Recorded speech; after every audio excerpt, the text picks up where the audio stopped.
বৃষ্টির দিনে শোল মাছ ধরতে গিয়ে এটা কি হলো?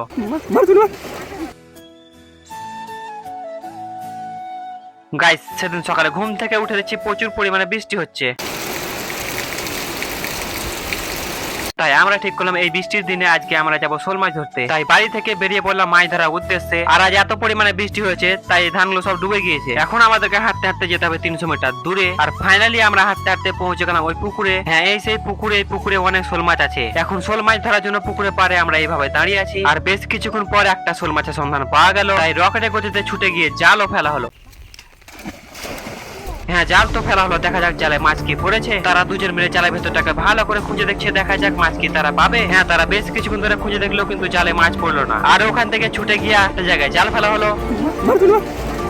আর এই জায়গাটায় আমার বন্ধুর হাতে চোট লেগে গেল। আর সে জাল টাল ফেলে দিয়ে পুকুর থেকে উঠে চলে এলো। হ্যাঁ, তার চোট কিছুক্ষণ পর ভালো হয়ে গিয়েছিল। তাই সে আবার জাল নিয়ে মাছ ধরার জন্য রেডি। আর আবার একটা শোল মাছের সন্ধান পাওয়া গেল। তাই রকেটের গতিতে ছুটে গিয়ে জালও ফেলা হলো।